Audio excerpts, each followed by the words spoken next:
Hello दोस्तों, स्वागत है आप सभी का एक बार फिर से एमजेपीआरयू डेली न्यूज़ में। एमजेपीआरयू यूनिवर्सिटी की सभी इन्फॉर्मेशन आप हमारे चैनल एमजेपीआरयू डेली न्यूज़ से सुनते आ रहे हैं। इसी क्रम में एक और इन्फॉर्मेशन आप लोगों ने कलेक्ट की गई है और वो इन्फॉर्मेशन आप लोगों के कमेंट बेस्ड है। कमेंट बेस्ड इन्फॉर्मेशन ये है कि एमजेपीआरयू यूनिवर्सिटी ने अपने एग्जामिनेशन फॉर्म फिल करा लिए हैं। 2 बार एग्ज़ाम डेट भी उसने बढ़ा दी है और उसके बाद एग्ज़ाम डेट नहीं बढ़ाई है।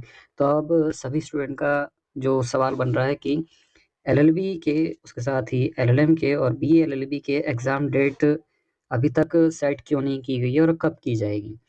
देखो, अभी तक एग्ज़ामिनेशन डेट सेट नहीं की गई है, वो आप लोगों की बात सही है और आप लोग डेली ये भी देख रहे होंगे कि हमारे यूट्यूब चैनल से आप लोगों को इन्फॉर्मेशन मिलती ही रहती है, कभी इस कोर्स के एग्ज़ाम शुरू हो गए, उस कोर्स के एग्ज़ाम शुरू हो गए। तो एक तरीके से एग्ज़ाम डेट जो सेट करने के लिए मतलब जनवरी अगर माने तो जनवरी जो पूरा है इस टाइम पैक चल रहा है। उसमें कोई भी डेट खाली नहीं है जिसकी वजह से आप लोगों का एग्ज़ाम उस डेट में कंडक्ट करा लिया जाए।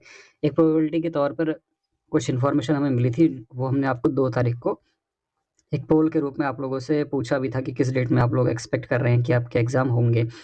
तो जो डेट हमें मिली थी वो 18 जनवरी, 22 जनवरी, 28 जनवरी और फर्स्ट वीक फरवरी का ये हमें पता लगा था। फिलहाल 18 जनवरी तो नहीं है, 18 जनवरी के आस-पास तो आप लोगों के एग्ज़ाम नहीं होंगे।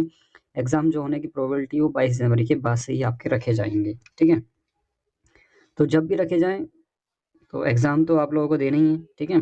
इसके लिए आप परेशान ना हों। और दूसरी बात, एक मैं ये बता दूँ कि इस टाइम जो फर्स्ट ईयर में स्टूडेंट हैं, फर्स्ट ईयर, फर्स्ट सेम में स्टूडेंट हैं, उन लोगों को मतलब एग्ज़ाम डेट पे ध्यान ना देने की बजाय अपने स्टडी पे ध्यान देना चाहिए, क्योंकि लास्ट ईयर जो फर्स्ट ईयर फर्स्ट सेम में जिन लोगों ने एडमिशन लिया था और उन्होंने एग्ज़ाम देने के बाद अपना रिज़ल्ट चेक किया था, तो काफ़ी ख़राब रिज़ल्ट आया था।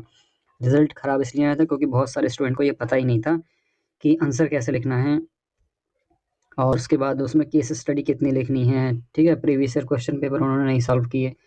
बहुत सारी चीज़ें उनके अंदर कमी रह गई, जो उन्होंने बाद में ये बताया कि भई ये रिज़ल्ट जो है कॉपी चेक करने वालों ने ख़राब कर दिया है। तो ऐसा कुछ नहीं होता है, कॉपी चेक करने वाले भी वही मार्क्स देते हैं जितने आप लिखते हैं, ठीक है? तो फर्स्ट सेम वालों के लिए एडवाइस है कि हमने देखो 2-3 चीज़ें यहाँ पर शेयर कर रखी हैं अपने ग्रुप में ही। यहाँ पर previous year question paper solve कर रखे हैं, उसके साथ ही हमने यहाँ पर एक मॉडल कॉपी भी आप लोगों को दे रखी है कि कैसे आपको आंसर लिखना है। यहाँ पर आप देख सकते हैं ग्रुप में हमारे पड़ी हुई है, ठीक है? तो ये चीज़ें आप लोग फ़ॉलो करें, उसके बाद अपने एग्ज़ाम के लिए अच्छे से तैयारी करें और एग्ज़ाम में अच्छे से लिखें। एग्ज़ाम डेट जब आएगी, तब आएगी, वो हम आप लोगों को इन्फॉर्म कर ही देंगे अपने चैनल से, ठीक है? लेकिन आप लोग एग्ज़ाम के लिए हमेशा प्रिपेयर रहने चाहिए, ताकि पहले जो लोग इस गलती कर चुके हैं, वो अब इस टाइम में जो स्टूडेंट एडमिशन लिए हुए हैं, वो गलती ना करें। एक बात और भी आप लोगों के साथ शेयर कर दें कि इस बार काफ़ी कम फॉर्म फिल किए गए हैं। तो जिन लोगों के दिमाग में ये रहता है कि भैया हमें टॉप करना है, फर्स्ट डिवीज़न लानी है, तो इस टाइम में देखो, फर्स्ट डिवीज़न का तो क्राइटेरिया वही है 60% वाला, लेकिन अगर आपको टॉप करने वाली मेंटालिटी आपने अगर रख रखी है ना, तो इस बार टॉप करना बहुत आसान है क्योंकि फॉर्म बहुत ही कम फिल किए गए हैं। तो ज़ाहिर-सी बात है कि आपका जो इस बार का बैच है 2023 वाला, जो टॉप करने के लिए 2025 तक पहुँचेगा, तो उस टाइम में आपको बहुत कम मार्क्स में ही आसानी से आपका क्लियर हो जाएगा। हालाँकि जो लास्ट टाइम का टॉपर था, उसके अराउंड 74% मार्क्स थे और उसके पहले एक जो टॉपर रहे थे उनके 70% मार्क्स रहे थे। तो ये जो गैप है 4% का, ये काफ़ी ज़्यादा आप लोगों के लिए हेल्पफुल हो सकता है, ठीक है? तो एग्ज़ाम पर फ़ोकस करें, एग्ज़ाम डेट जब आएगी तब हम आप लोगों के साथ डेट शेयर कर ही देंगे, ठीक है? ऐसी और इन्फॉर्मेशन के लिए हमारे साथ जुड़े रहें। चलिए फिर मिलते हैं नेक्स्ट किसी इन्फॉर्मेटिव वीडियो